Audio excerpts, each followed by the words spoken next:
Naidu. Aye, what did you say? Wait. தஞ்சாவூர்னா தமிழன். நான் ஆந்திராவிலேருந்து தமிழ்நாட்டுக்கு டெபுடேஷனில் வந்தேன். தமிழ் கற்றுக்கிட்டே இவ்வளோ நல்லா தமிழ் பேசுகிறேன். நீ தஞ்சாவூர் ஆனால் இங்கிலீஷில் பேசுகிற, அப்புறம் எப்படியா தமிழ் வாதம்? யோ விடுங்க சார், உங்களை மாதிரி யாராவது தெலுங்குக்காரங்க வந்து வாழ வைப்பாங்க. ரைட், இப்போ I want to talk to some higher officials. Tamil ஆர்வமும் இருக்கணும், விஞ்ஞானமும் தெரிஞ்சிருக்கணும். அப்படின்னா அப்துல் கலாமுக்கு ஃபோன் போட்டு கொடுக்கலாமா? நானே உயரதுக்காரே, எனக்கு மேலே போனேன்னா சொர்க்கம் தான் இருக்கு. Simply answer my questions. எந்த ஏஜென்சிக்கு வேலை பார்க்குற? லக்ஷரே தைபா, அல் கைதா, அல்ல உல்ஃபானா? ஹைதராபாத் கோலி என்ன தெரியுமா? போலீஸ் லாட்டி இருக்குல்ல, அதை கால் 2 நடுவில் விட்டுட்டு சும்மா 6 inches மாத்திரம் தட்டி கேட்டால் நிஜத்தோடு சேர்த்து எல்லாம் வெளில வந்துடும். நன்றி.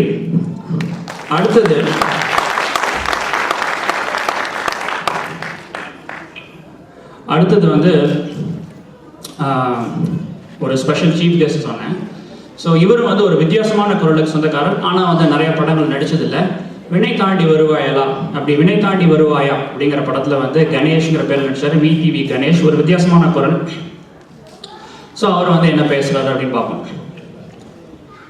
தம்பி, என்ன சொல்லுது இந்த இடத்துல? ஜெஸ்ஸின்னு சொல்லுதா? எங்க போனாலுமே நம்ம பசங்க இதே டைலாகே கேட்டு புளிச்சு போர் அடிச்சுட்டு போயிட்டு இங்க வந்தா இதே பேசுறாங்க. சார், நான் வந்து உங்ககிட்ட சிம்பிளா சொல்றேன். சினிமாக்கு நான் வந்து எப்படி தெரியுமா வந்தேன்னா, சிம்பிள் சார். நான் வந்து ஒரு பெரிய பாடகனா வரணும் தான் நினச்சி நான் போனேன் சினிமாவுக்கு. அப்போ வந்து குரல் நல்லா பில்டப் பண்ணிக்கணும்னு சொல்லிட்டு பாட்டு ட்ரை பண்ணேன். எங்கள் வீட்டு மாடியில் வந்து ஒருத்தர் பாடகர் இருந்தார். அவர் சொன்னார், நீங்கள் வந்து தண்ணியில் கை தழுவு தண்ணியில் நின்றுட்டு அப்படியே பாடினீங்கன்னா வாய்ஸ் சூப்பர் ஆகிடுனாரு. அதே மாதிரி நான் ஸ்விம்மிங் பூலில் போய் பண்ண பாருங்க, அப்போ பிடிச்ச ஜலதோஷம் தான் தொண்டை கட்டி இது வரைக்கும் போவே இல்லை. அதுக்கப்புறம் நான் நேரம் என்ன பண்ணேன், நம்ம சிம்பு சாரை பார்த்து, சார் பாடணும், நீங்கள் ஒரு சான்ஸ் கொடுங்க அப்படின்னா. அவர் சொன்னார், என்ன காமெடி பண்ணுற நீ வந்து அப்படியே காமெடியானவே போயிடு அப்படின்ட்டாரு. நானும் அப்படியே வந்துட்டேன் சார். அதனால் வந்து இது வந்து வாய்ஸ் இப்படி தான்.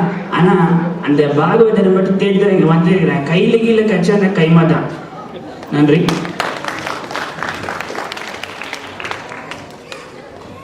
ஸோ கடைசியாக வந்து சிம்பு அப்படின்னு பேசிட்டே இருந்தோம். சிம்புவும் கேப்டன் விஜயகாந்த் அவர்களும் வந்து பேசிக்கிறாங்க ஒரு ரீசெண்டாக நடந்த விஷயத்த. அவங்க என்ன பேசிக்கிறாங்கன்னு பார்ப்போம். யோ கேப்டன், ரொம்ப நாள் ஆச்சு உன்னை பார்த்து, இப்போதான் பார்க்குறேன், எப்படி இருக்கீங்க? சிம்பு, என்னையா உன்னை பார்த்து ரொம்ப நாளாச்சு, இப்போதான் உன் படத்தை பார்த்தேன், பார்த்தாலே ஒரு மாதிரி அப்படி இல்லை இருக்கு. யோ, என்ன கலாய்க்கிறத விட்டு உன் படத்தை போட்டா ஊர்ல எல்லாம் பெரிய பிரச்சனை எனக்கு தெரியல. எல்லாரும் ஒரே கோபமா இருக்காங்க. கோபமா? நான் கோவப்பட்டா என்ன தெரியுமா? கண்ணை சவக்கும், காது துடிக்கும், கால் அடிக்கும், கரண்ட் பாக்ஸ் வெடிக்கும். யோ, இப்படி ஒவ்வொரு ஊர்லயும் கரண்ட் பாக்ஸ் வெடிச்சுதான் தமிழ்நாட்டில் பெரிய கரண்ட் ப்ராப்ளமா ஆயிடுச்சு தெரியுமா? அதனால பழைய ஓல்டு ஃபார்முலாலாம் படத்தை எடுக்காத, அதை விட்டு நல்ல ஹாபிஸ் தான் டெவலப் பண்ணிட்டு போக வேண்டியதானே. என்னப்பா சொல்ற? என்னோட ஆபீஸ் 2.5 கிரவுண்டு, 20 வீடு, 30 ரூம் இருக்கு. அது எப்படி டெவலப் பண்றது? யோ, ஆபீஸ்னா அதை சொல்லையா, நல்ல பொழுதுபோக்கு சொன்னேன். என் பொழுது இப்போ ஆபீஸ்ல தான் எப்போது. ஆளை விடு, வரட்டமா தம்பி, வீட்டுக்கு போய் பார்த்துக்கலாம். நன்றி. இத்துடன் நிகழ்ச்சியை முடிவெடுக்கிறேன். திரும்பவும் வாய்ப்பு கொடுத்த எல்லாருக்கும் நன்றி.